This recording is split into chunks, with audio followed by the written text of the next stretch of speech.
베드로전서 4장 12절에서 19절 말씀 제가 봉독해 드리도록 하겠습니다. 사랑하는 자들아, 너희를 연단하려고 오는 불시험을 이상한 일 당하는 것 같이 이상히 여기지 말고 오히려 너희가 그리스도의 고난에 참여하는 것으로 즐거워하라. 이는 그의 영광을 나타내실 때에 너희로 즐거워하고 기뻐하게 하려 함이라. 너희가 그리스도의 이름으로 치욕을 당하면 복 있는 자로다. 영광이 곧 하나님의 영이 너희 위에 계심이라.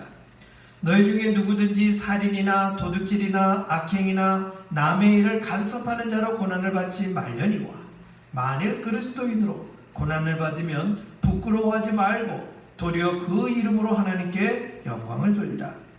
하나님의 집에서 심판을 시작할 때가 되었나니 만일 우리에게 먼저 하면 하나님의 복음을 순종하지 아니하는 자들의 그 마지막은 어떠하며 또 의인이 겨우 구원을 받으면 경건하지 아니한 자와 죄인은 어디에 서리요? 그러므로 하나님의 뜻대로 고난을 받는 자들은 또한 선을 행하는 가운데 그 영혼을 미쁘신 창조주께 의탁할지어다. 아멘. 오늘 본문의 말씀으로 하나님의 뜻대로 고난을 받는 자들이라는 제목으로 말씀을 전하도록 하겠습니다. 고난에 대하여 각자의 기억들이 있을 겁니다. 우리가 얼굴을 맞대고 이게 예배당에 계시면 어떤 고난이 생각나십니까? 하면서 이렇게 한 번씩 다 이렇게 여쭤볼 터인데 지금 앉아 계신 분들이 많지 않기 때문에 오프라인에서는 생략하겠고요. 우리가 나이가 많건 적건 간에 우리의 인생사에는 항상 그 고난의 시간들이 있습니다. 그리고 고난의 시간이라는 것은 나이가 어렸을 때 겪었던 고난이나 또 티네이저 시간, 또 청년의 시간, 그리고 성인이 되어서 그리고 지금 현재 이러한 고난이 현재에서 또 끝이 날까요?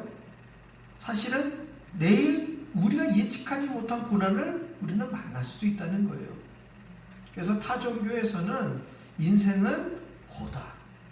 인생 자체가 이 고난의 연속이라는 것을 하나의 명제로 인생은 고다 이렇게 이야기를 합니다. 오늘 이 베드로전서 4장에 베드로가 고난에 대한 이야기를 끄집어냈어요. 우리가 아는 베드로, 예수님과 동행했던 베드로에게는 약간 이 부분에 대한 베드로는 개인적 트라우마가 있지 않을까 생각이 들어요. 왜 그러냐 하면 예수님과 함께 공생애를 같이 3년 동안 할 때에 예수님이 이 후반부, 공생애 3년 가운데 후반부로 가면 갈수록 사람들이 예수님을 많이 따라오게 되고 심지어 그 많은 사람들로 말미암아 메시아라 칭함을 받을 때 제자들에게 물어보죠. 사람들이 나를 누구라 하느냐. 이러저러한 대답들이 있을 때 베드로가 얘기합니다. 주는 그리스도시요 살아계신 하나님의 아들이시니이다.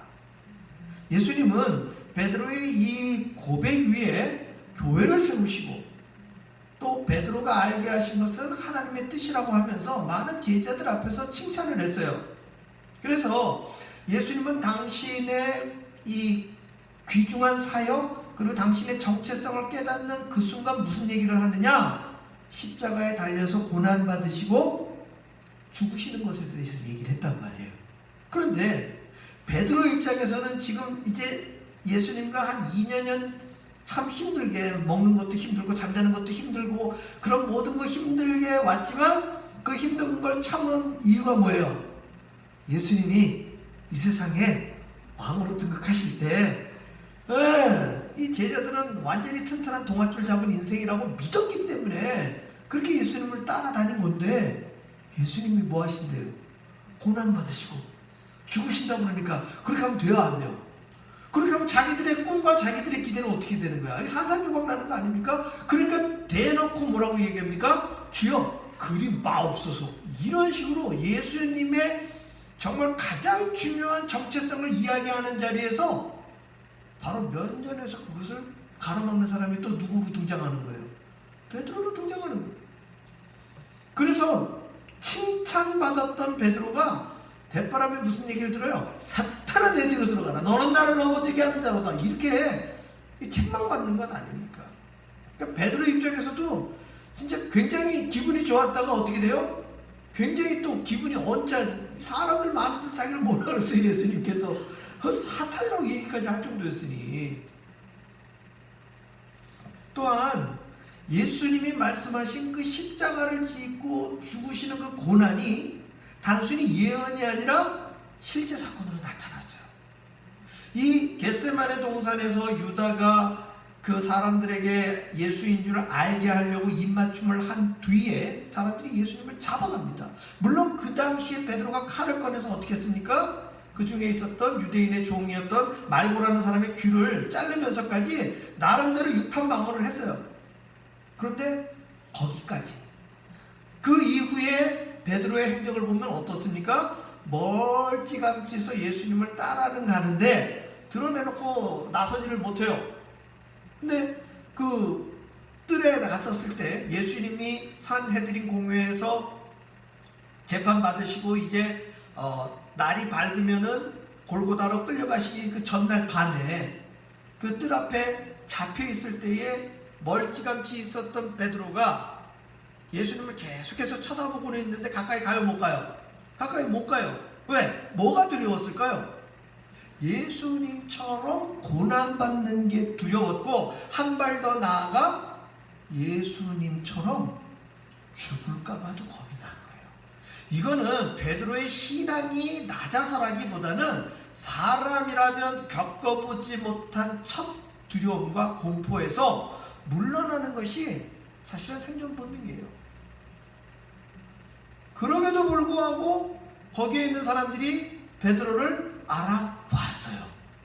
그 바람에 몇 번씩 부인합니까? 3번을 부인을 하는 거예요. 마지막에는 어린 여자아이가 베드로가 맞다고, 예수님하고 같이 다녔던 사람 맞다고 얘기를 하니까 거기에서 예수님을 저주까지 해버린 거예요. 예수님을 저주까지 하면서 난 모른다고 얘기하는 그 순간 누구와 눈이 마주쳤어요? 예수님하고 눈이 마주친 거예요.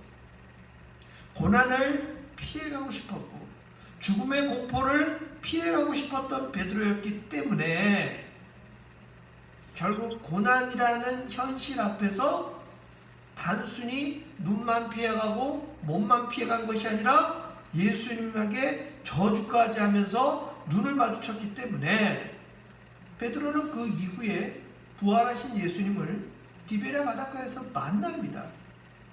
하는 일 없이 어부의 일로 돌아간 그들의 앞에 예수님이 나타났을 때 베드로는 그냥 뱃잔에서 웃도리를 휙 벗어 던지고 그냥 물에 뛰어들어가고 제자들 그 누구보다도 제일 먼저 예수님을 딱 맞이한 거예요.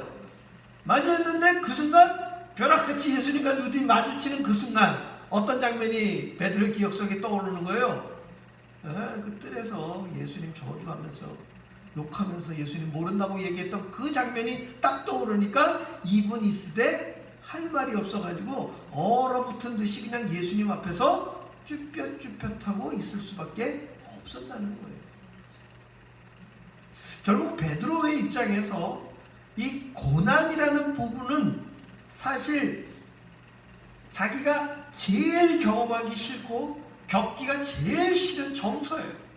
그런데 그러한 베드로가 오늘 12절에 사랑하는 자들아 너희를 연단하려고 오는 불시험을 이상한 일 당하는 것 같이 이상히 여기지 말고 오히려 너희가 그리스도의 고난에 참여하는 것으로 즐거워하라. 이는 그의 영광을 나타내실 때 너희로 즐거워하고 기뻐하게 하려 함이라. 이렇게 나와 있어요.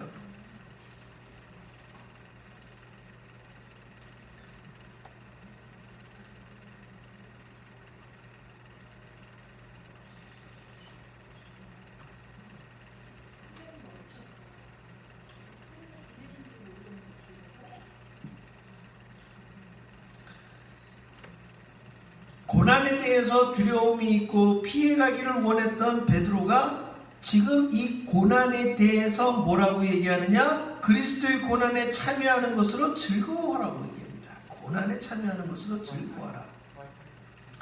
사랑하는 성도 여러분, 그리스도의 고난에 참여하면서 우리가 즐거워하는 게 쉬운 일이에요.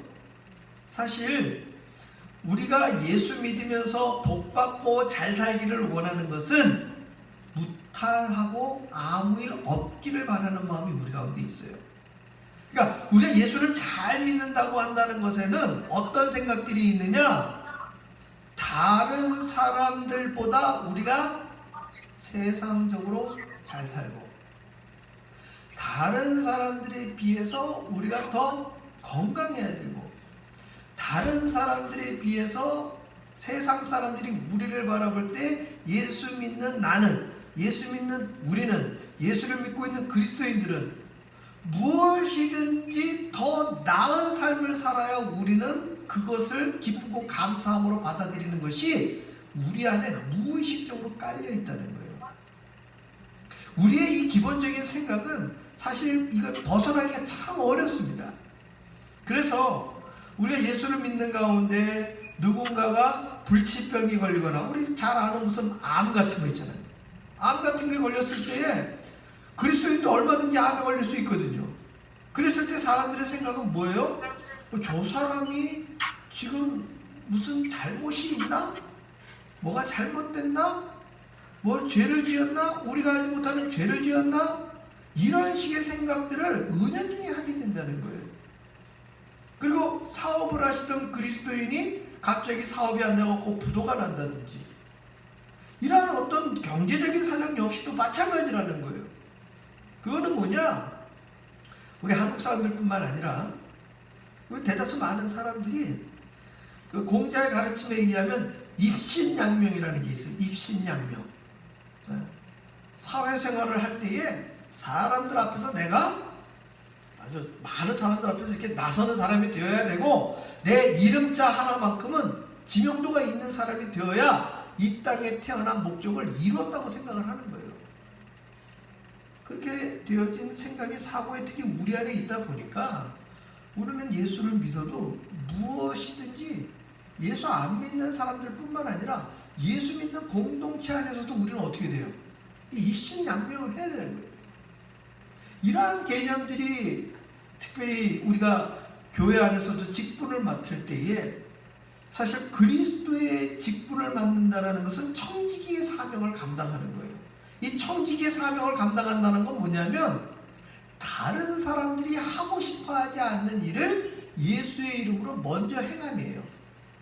다시 한번 말씀드립니다. 우리 그리스도인들의 청지기 사명이라는 것은 다른 사람들이 하고 싶어 하지 않은 일을 그리스도의 이름으로 먼저 하는 거예요. 게다가 그 그리스도의 이름으로 먼저 하는 것뿐만 아니라 우리가 그리스도의 이름으로 행하는 모든 일을 주를 섬기듯이 해야 한다는 거예요.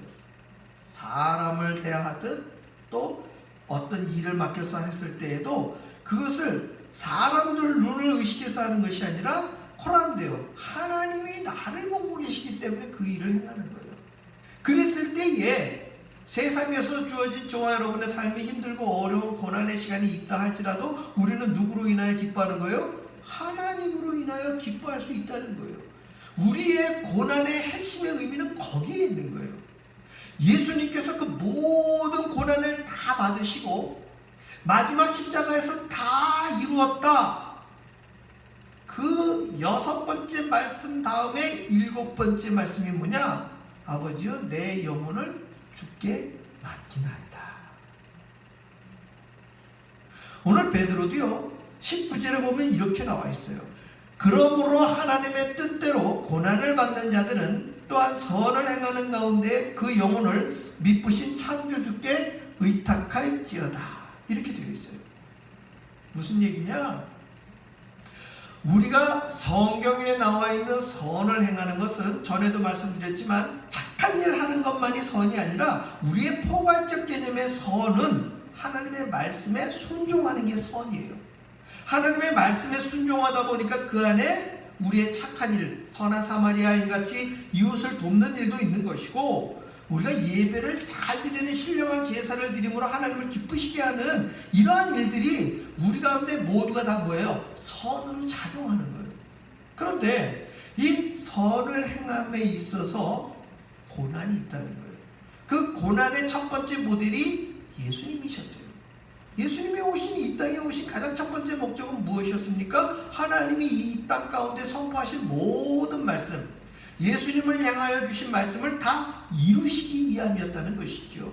그런데 그 말씀을 이루시는데 오히려 말씀을 알고 있었던 유대인들이 예수님을 제일 핍박을 하였고, 결국 직접적인 사인 역시도 이 유대인들이 십자가형에 처하라고 공모했기 때문에 예수님은 그렇게 십자가에서 죽게 되신 거예요. 따라서 우리가 하나님의 뜻대로 고난을 받는다는 것은 내 뜻이 아니라 누구의 뜻대로? 하나님의 뜻대로 살 때 고난을 받는 거예요. 재밌는 것은 베드로가 뭐라고 얘기했냐면요, 15절에 보게 되면 너희 중에 누구든지 살인이나 도둑질이나 악행이나 남의 일을 간섭하는 자로 고난을 받지 말려니와, 이렇게 되어 있어요.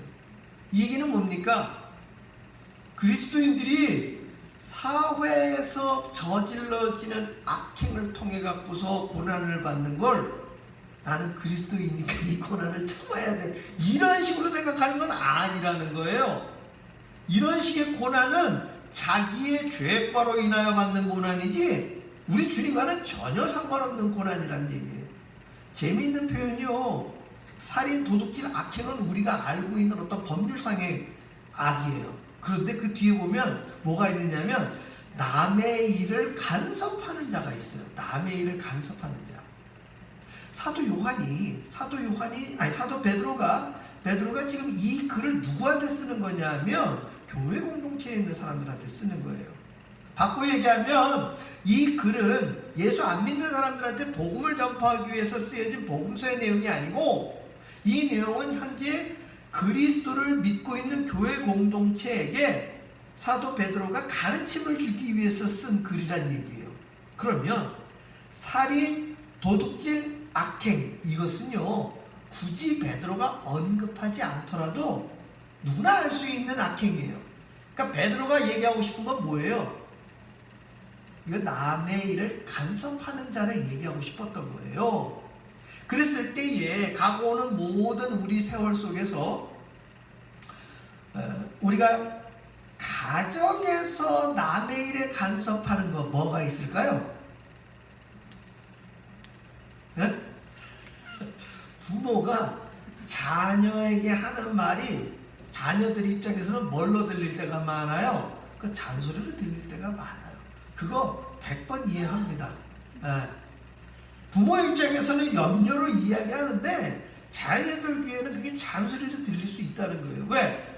저도 그걸 경험했고 저도 지금 다시 경험을 하고 있어요.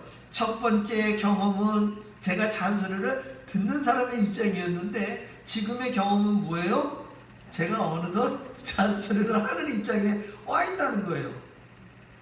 이것이 부모 자녀 간에도 사실 고난이라는 단어는 조금 어울리지 않기는 하지만 편하지는 않은 내용이에요. 심지어 이것이 부모 자녀 간에만 있습니까? 부부 간에도 있을 수 있고 형제 간에 있을 수 있고 사람 사는 모든 사람 살이 내에는 다 이러한 것들이 존재하는 거예요. 특히나 지금 사회생활을 하고 있을 때에 예를 들어서 아주 큰 공장에서 그냥 자기 일만 딱 하고 떠나는 이런 일들은 상대적으로 적을 수 있는데, 어떤 스몰 비즈니스를 하게 되어지면 서로의 어떤 업무 공간도 중첩이 되어 있고 하는 일도 서로 중첩이 되어 있고 또 서로 커뮤니케이션을 하면서 일을 진행해야 되는 상황 가운데서는 이 남의 일에 간섭하는 것이 나도 모르게 내가 행할 때도 있고 또 나는 기분이 언짢은데 상대방으로부터 이 일을 받을 때가 있어요. 이것이 베드로 사도가 볼 때는 어디 안에도 있었느냐? 이게 교회 안에도 있었던 거예요. 이게 제3자가 되면 간섭하는 게 보여요, 안 보여요? 간섭하는 게 잘 보여요, 제3자가 되면. 근데 요는 이것이 내 일이고 나와 함께하는 사람들의 일이 되었을 때는 이게 경계가 경계가. 특히나 나는 이 사람이 이 선 너머로 넘어오지 않았으면 좋겠는데 상대방은 늘 그게 어떻게 되는 걸로 보여요? 넘어오고 있는 걸로 보이는 것이고, 나는 안 넘어간다고 생각을 하고 있지만 상대방은 내가 그거를 넘어가고 있다고 생각하는 이 아이러니가 우리가 살아가고 있는 이 세대 가운데 날마다 경험하게 된다는 거예요. 날마다. 심지어 내가 나 자신에게 마음이 안 들고 내 스스로가 마음에 안 들어서 괴로워할 때 이유가 뭔지 아세요? 우리는요, 좋든 싫든 간에 신앙적으로 하나님 앞에 결단하는 게 있고요, 내 스스로가 나 자신에게 약속하는 것들이 있어요. 근데 이게 얼마나 안 지켜질 것 같으면 예수님이 뭐라고 얘기했어요? 너희는 아버지의 이름으로든 하늘의 이름으로든 맹세하지 말라는 거예요. 왜? 맹세해놓고 그거 안 지키면 누구 이름에 오점이 남는 거예요? 하나님 이름에 오점이 남는 거니까. 그러니까 너희가 하나님을 아버지를 믿느냐? 믿으면 뭐만 하래요? 예스만 하라는 거예요. 거기에 대해서는 굳이 너희가 거기에 토달고 거기에 무슨 맹세를 첨가하지 말라는 거예요. 사랑하는 성도 여러분, 각오는 모든 세대 가운데에 베드로가 이야기하는 이 고난의 어떤 옵션, 고난의 조건과 같은 이러한 부분들, 이것이 과연 그리스도 때문이냐, 나의 삶이 잘못되었기 때문이냐는 누가 판단해야 돼요? 이거 가지고 주여 이것이 무엇인지 알게 없어서 기도하는 거, 그건 되게 어리석은 거예요. 이거는 내 스스로가 누구보다도 잘 알아요. 저 역시도 우리 자녀들한테 저 스스로 잘 못 지키는 약속 중에 하나지만, 사실 5마디 10마디 하고 싶은 거 참다가 한마디 하는데 그 한마디조차도 상대방에게는 어떻게 들리는 거예요? 간섭하는 걸로 보이는 거예요. 그러니까 우리가 듣기는, 다른 이의 말은 듣기는 쉽사리 하되 우리의 말하는 것을 어떻게 하면 돼요? 줄이는 수밖에 없어요. 거의 내가 말을 하지 않으리라, 이런 작정을 하고 우리가 하루의 삶을 사는 것이 사실은 가장 적은 나로 인한 고난의 삶에서 벗어나는 지혜로운 길이에요. 안타깝지만 다행히 요즘에 사회적 거리두기를 하는 바람에 우리 가족끼리도 가능한 이렇게 멀리 지내가요. 방방이 따로따로. 하나님의 뜻대로 고난을 받는 자들은 성경에도 누가 나와 있습니까? 의인이라 칭함을 받은 사람 3사람이 있으니 그 사람이 바로 노아와 욥과 다니엘이에요. 누구라고요? 노아, 욥, 다니엘. 이 3사람은 에스겔서에서 하나님이 지칭하신 의인들인데요, 이 의인들의 공통점은 무엇입니까? 고난을 받았던 사람들이라는 얘기예요. 여러분들 언뜻 생각해봐도 3사람 중에 누가 제일 고난을 많이 받았을 것 같아요? 이렇게 얘기하면 욥 어른께서 뭐라 하실 터인데, 우리는 욥이 육체적 고통을 당했고 자녀들이 죽음을 당했기 때문에 그러한 부분들에 대해서 굉장히 우리 정서적으로, 말초적으로 확 와닿잖아요. 그렇죠? 근데 노아나 다니엘이나 다 각각이 느끼고 있는 고난은 색깔만 다르지 어마무시해요. 사실 3분 중에 누가 제일 오래 살았어요? 노아 어른이 제일 오래 살았잖아요. 제일 오래 사는 거는 그 얘기는 뭐예요? 고난의 짬밥이 제일 컸단 얘기예요. 고난받은 시간이. 아시는 바와 같이 그 노아 방주 만드는 그 모든 시간들을 통해 가지고 많은 사람들이 나중에 노아를 어떻게 생각했어요? 도는 사람 취급한 거 아닙니까? 그 모든 것을 이겨내고 그 방주를 그 시대 가운데 만들어낸다는 것은 보통 일이 아니에요.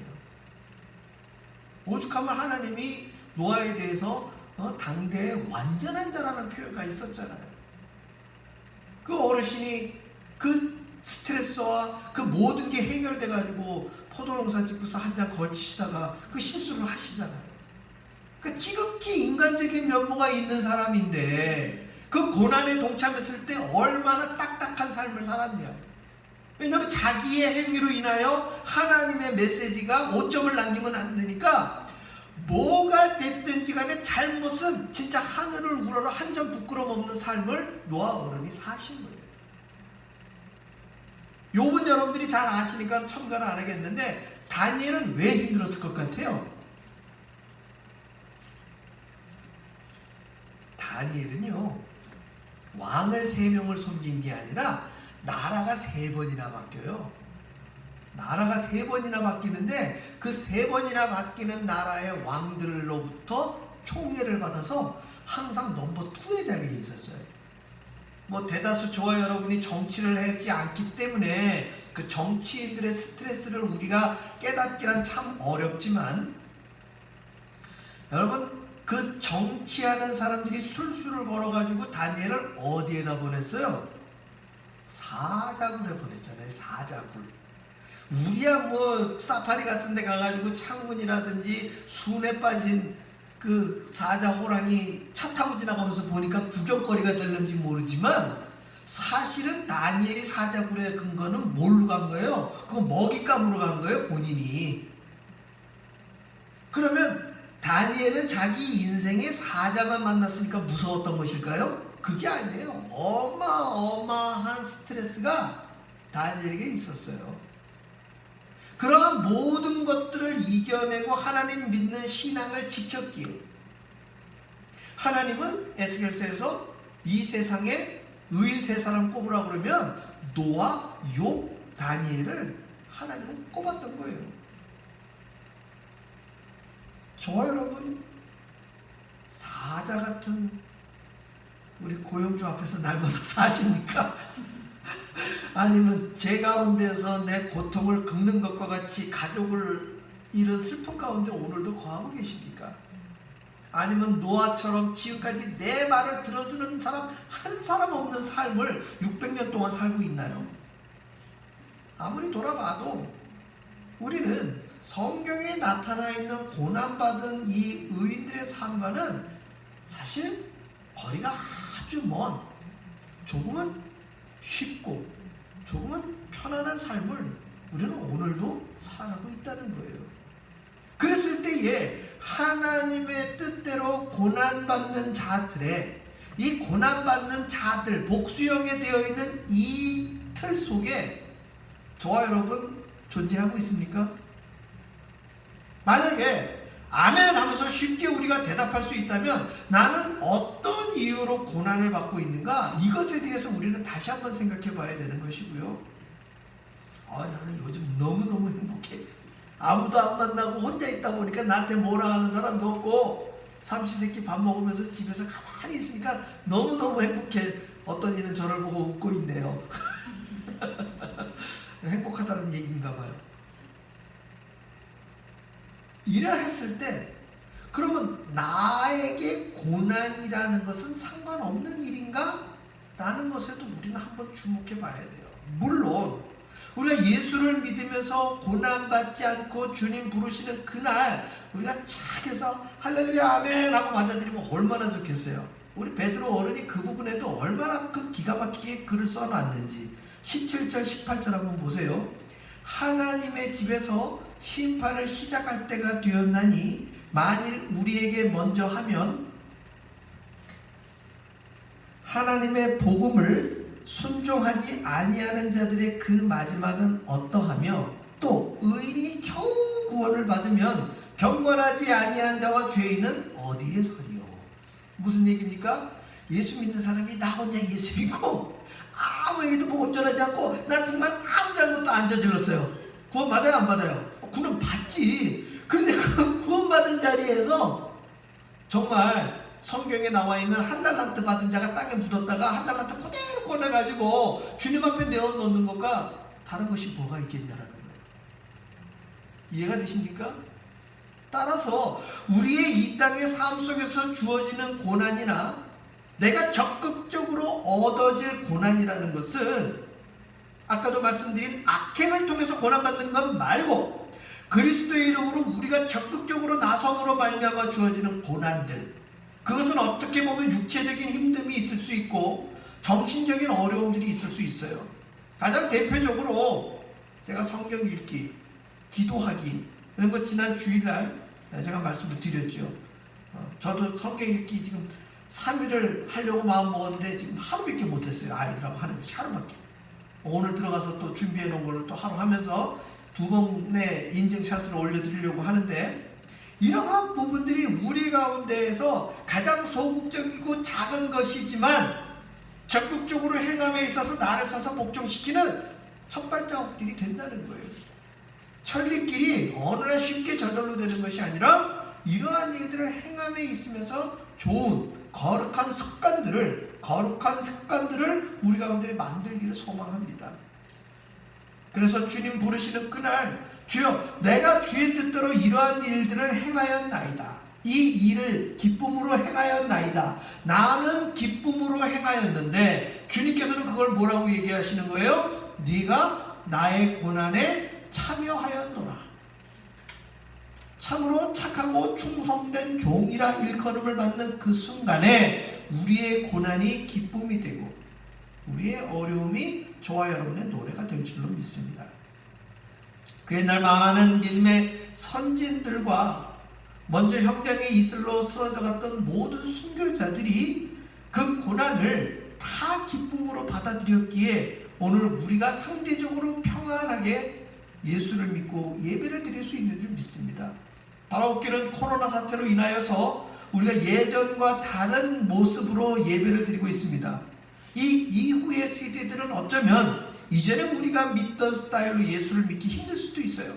함께 모여서 찬송하고 함께 모여서 주여 삼창을 외치며 정말 열광적인 성령의 어떤 뜨거움을 갖는 이런 예배의 자리가 언제쯤 다시 회복될는지 장담할 수 없어요. 그렇다면 성령님의 역사하심은 이미 쓰러졌느냐? 그렇지 않다는 거예요. 우리가 또 다른 형태로 우리의 믿음과 우리의 힘든 상황을 다른 방식으로 우리가 끄집어낸다면 우리 주님은 예나 지금이나 앞으로 어제나 오늘이나 내일 동일하게 하나님의 동일한 영은 저와 여러분의 삶이 역사할 줄로 믿습니다. 이 모든 시간, 이 모든 자리에 함께 동참하시는 저와 여러분 되시어서 하나님의 뜻대로 고난받는 자들이 되시기를 주의 이름으로 축원합니다. 기도하겠습니다. 할렐루야. 아버지 하나님, 이 시간 기도합니다.